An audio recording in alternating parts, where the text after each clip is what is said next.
Il y a beaucoup de choses que l'on croit depuis toujours alors qu'elles sont fausses. Soit parce que ce sont nos parents qui nous l'ont appris, soit parce que ce sont des rumeurs qui sont très ancrées dans la culture populaire. Nous allons en voir quelques-unes ensemble aujourd'hui. Mais en attendant, bonjour à tous, c'est Monsieur Faucon et on se retrouve pour voir les mensonges auxquels vous croyez toujours aujourd'hui. Juste avant, pensez à laisser un petit pouce bleu, à vous abonner à la chaîne et à activer les notifications en cliquant sur la petite cloche pour être au courant des sorties des prochaines vidéos. Numéro 1. On croit tous à tort que les pingouins ne sont pas capables de voler, même si ce sont des oiseaux et même s'ils ont des ailes.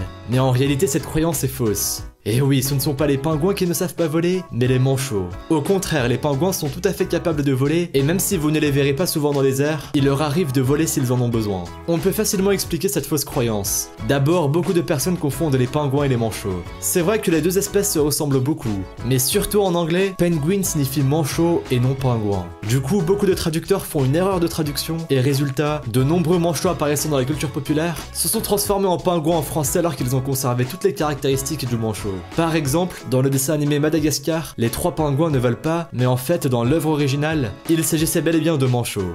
Maintenant que vous savez tout cela, vous ne ferez plus la confusion entre les deux.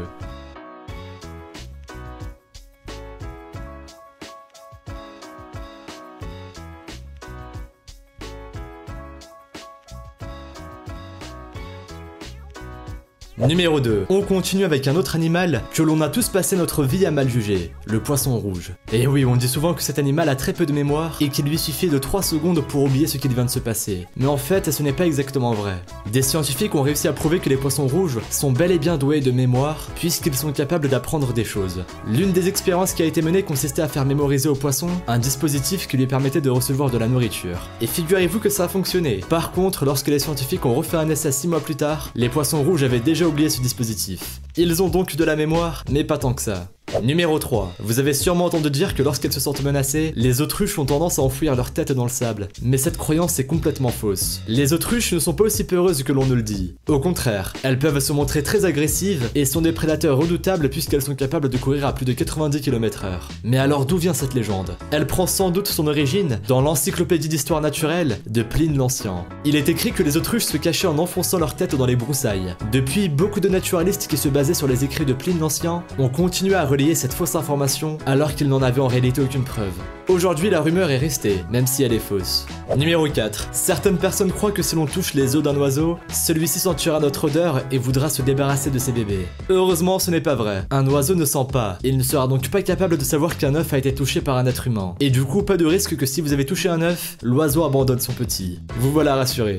Numéro 5. Voici un autre fait qui va vous étonner. Cette fois-ci concernant la chauve-souris. On croit tous que les chauves-souris sont aveugles, mais en réalité ce n'est pas le cas. Et oui, comme chacun sait, les chauves-souris se repèrent grâce à l'écholocation. C'est-à-dire que pour identifier une proie ou trouver son chemin, elle ne se sert pas de ses yeux, mais elle se guide en émettant des ondes sonores. Selon l'écho de ces sons, elle saura si quelque chose se trouve sur son chemin, mais ce n'est pas parce qu'elle utilise l'écholocation que la chauve-souris est aveugle. Au contraire, ces animaux possèdent une vision nocturne très acérée et ils sont même capables de voir bien mieux que vous dans le noir.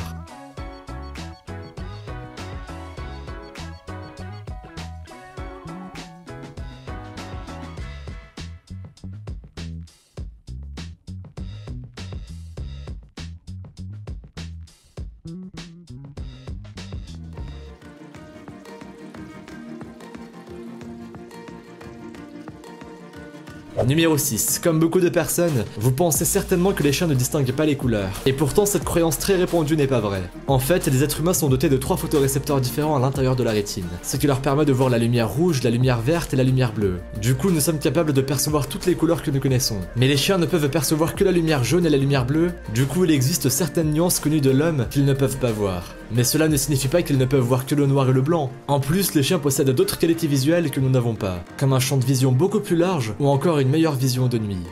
Numéro 7. On entend souvent dire que l'empereur Napoléon était de petite taille. Il existe même une expression, le complexe de Napoléon, qui s'applique aux hommes qui veulent détenir beaucoup de pouvoir pour compenser leur petite taille. En fait, Napoléon n'était pas si petit qu'on ne le croit. Le rapport d'autopsie de sa mort indique que l'empereur mesurait 1,68 mètres. Or, quand on sait qu'à l'époque les hommes étaient plus petits que maintenant, on se rend compte qu'il était en fait plus grand que la moyenne. Numéro 8. Albert Einstein aussi a hérité d'une réputation peu flatteuse et que pourtant il ne mérite pas. Tout le monde croit à tort que lorsqu'il était à l'école, il était un cancre. D'ailleurs, peut-être que vous avez déjà utilisé cette excuse pour justifier vos mauvaises notes à l'école auprès de vos parents. Mauvaise nouvelle, Albert Einstein ne s'est pas révélé être un génie après avoir quitté l'école. Il n'a pas vraiment été un cancre. En effet, il a toujours été très bon en mathématiques. Il maîtrisait déjà le théorème de Pythagore à l'âge de 10 ans, et à 15 ans, il avait déjà appris et compris le calcul intégral et le calcul différentiel. D'ailleurs, il a réussi à obtenir son certificat d'excellence avant les autres élèves à l'âge de 17 ans, probablement grâce à son excellent niveau en mathématiques. En revanche, il n'avait pas les mêmes facilités en langue. Il a appris à parler plutôt tard comparé aux autres enfants de son âge. Et tout au long de sa scolarité, il a toujours eu des notes très moyennes dans ses matières. En plus de cela, Einstein était connu pour être un élève difficile, qui n'arrivait pas vraiment à s'intégrer et qui ne supportait pas d'obéir à ses professeurs. Comme beaucoup de génies, je suppose. Mais c'est sans doute à cause de cela que l'on dit aujourd'hui qu'il était un cancre. Alors que c'est très loin de la réalité. Numéro 9. Quand vous étiez enfant, vos parents vous ont sûrement déjà dit de ne pas vous baigner tout de suite après avoir mangé. Cette croyance est fausse bien sûr, mais pourtant ce sont des médecins qui en sont à l'origine. En effet, au 19e siècle, les médecins disaient qu'il ne fallait pas faire d'efforts physiques après avoir mangé, car le corps utiliserait alors le sang oxygéné pour la digestion. En fait, on a depuis prouvé que le corps contient assez de sang oxygéné pour permettre la digestion et en simultané un effort physique. Mais malgré cela, cette idée persiste encore aujourd'hui. Il existe aussi une autre confusion qui a nourri cette fausse idée. On dit souvent que si l'on se baigne après un repas, on peut être victime d'hydrocution. En particulier si l'eau est froide. L'hydrocution est un choc thermique qui se produit au niveau du cerveau. Mais en fait, l'hydrocution et la digestion n'ont absolument rien à voir. La température du corps monte légèrement avec la digestion, mais ce n'est largement pas suffisant pour provoquer une hydrocution.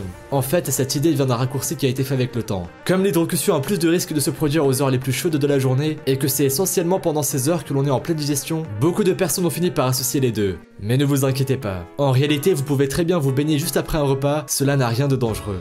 Numéro 10. Autre chose que vos parents vous ont répété quand vous étiez enfant, il ne faut pas faire craquer vos doigts, sinon vous risquerez d'avoir de l'arthrite précoce. En fait, ce n'est absolument pas vrai. Un spécialiste du nom de Donald Unger a voulu savoir s'il y avait un vrai danger. Il a donc expérimenté de faire craquer uniquement les doigts de sa main gauche sur une cinquantaine d'années, tandis que les doigts de sa main droite ne craquaient pratiquement jamais. Au bout de 50 ans, il a fait analyser ses mains pour observer d'éventuelles traces d'arthrite, et il n'y avait aucune différence entre les deux qui aurait pu être expliquée par cette expérience. Vous pourrez désormais faire craquer vos doigts sans vous soucier de l'arthrite, et si quelqu'un vous fait une remarque, racontez-lui l'expérience de Donald Unger.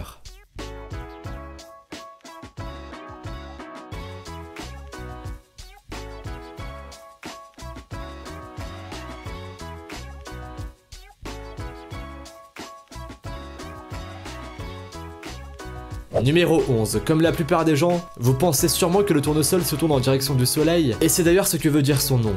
Mais détrompez-vous, ce n'est pas du tout le cas. Dans une journée, les tournesols ne bougent pas en suivant le soleil, mais ils restent immobiles. En général, ils sont tournés vers l'est, là où le soleil se lève. Il faut reconnaître que leur nom induit en erreur.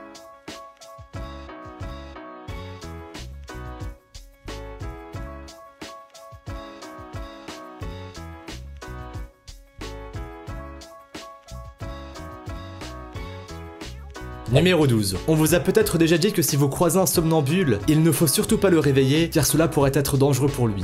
Et pourtant c'est tout à fait le contraire. Il n'y a aucun danger si l'on réveille un somnambule en plein rêve, mais en revanche, si vous ne le réveillez pas, celui-ci risquera de se blesser en tombant dans les escaliers par exemple. Du coup, si vous croisez un somnambule, n'écoutez pas ce que vos parents vous ont dit et réveillez-le. Ce sera beaucoup plus prudent pour lui.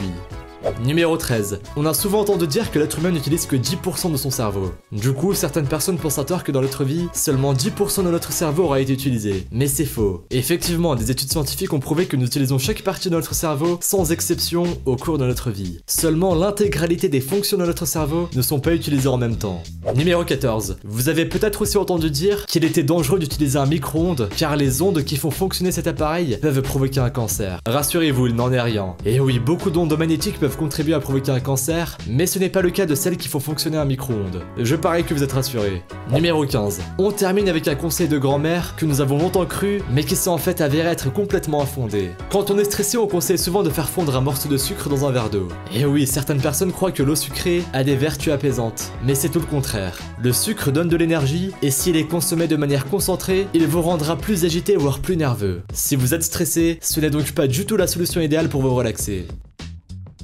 Merci à vous d'avoir regardé cette vidéo. Si celle-ci vous a plu et que vous avez appris de nouvelles choses, n'hésitez pas à laisser un petit pouce bleu, un commentaire et à vous abonner si ce n'est pas déjà fait. Pensez aussi à activer les notifications en cliquant sur la petite cloche pour être au courant des sorties des prochaines vidéos. Et si vous voulez en voir plus, suivez-nous sur Instagram et sur Twitter. Les liens sont dans la description. Vous pourrez y retrouver davantage sur des événements insolites ou bien même sur des phénomènes paranormaux. Bref, je vous dis à la prochaine pour une nouvelle vidéo. Salut à tous!